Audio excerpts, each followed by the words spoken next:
حضرت کعب نے حضرت بن عباس رضی اللہ تعالیٰ عنہ سے فرمایا، جب دیکھو کہ تلواریں باہر نکل آئیں اور لوگوں کے خون بہائے جانے لگیں تو سمجھ لو کہ اس قوم میں اللہ کے احکام کو ضائع کیا جا رہا ہے، اور جب دیکھو کہ بارش کم ہو رہی ہے، ضرورت کے مطابق نہیں ہوتی، تو سمجھ لو کہ لوگوں نے زکوٰۃ دینا بند کر دی ہے، اور جب دیکھو کہ وبائی امراض پھیل رہے ہیں تو سمجھ لو کہ لوگوں میں زنا عام ہو گیا ہے۔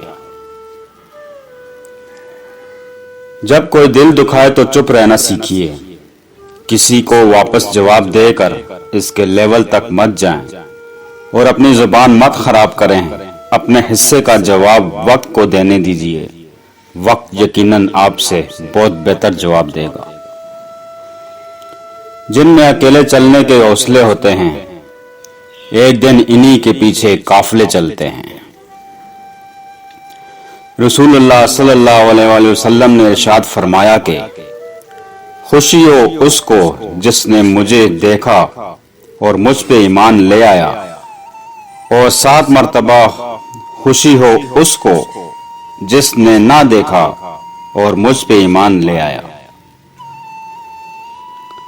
ہر لکھی ہوئی بات کو ہر پڑھنے والا نہیں سمجھ سکتا، کیونکہ لکھنے والا احساس لکھتا ہے اور پڑھنے والا صرف الفاظ پڑھتا ہے۔ انسان کے ہاتھ میں صرف کوشش لکھی گئی ہے، کامیابی تو صرف اللہ پاک دیتا ہے۔ مشورہ عقل اور سمجھ عطا کرتا ہے، عقلیں عقلوں کی مدد کرتی ہیں۔ پیغمبر صلی اللہ علیہ وآلہ وسلم نے فرمایا کہ مشورہ کر لیا کرو۔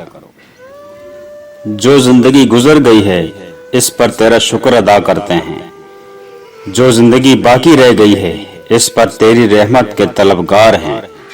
ہم سب پر اپنی رحمت کے دروازے کھول دے، آمین۔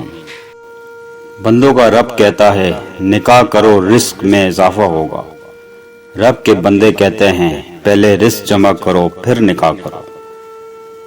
یوسف علیہ السلام جانتے تھے سارے دروازے بند ہیں، پھر بھی بند دروازے کی طرف دوڑ پڑتے تھے، اور خدا نے ایک ایک کر کے سارے دروازے کھول دیے۔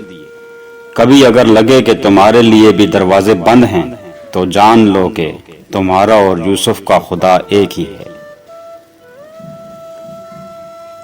باپ نہیں مرنا چاہیے، باپ کے مرنے سے زندگی کا مفہوم ہی مر جاتا ہے۔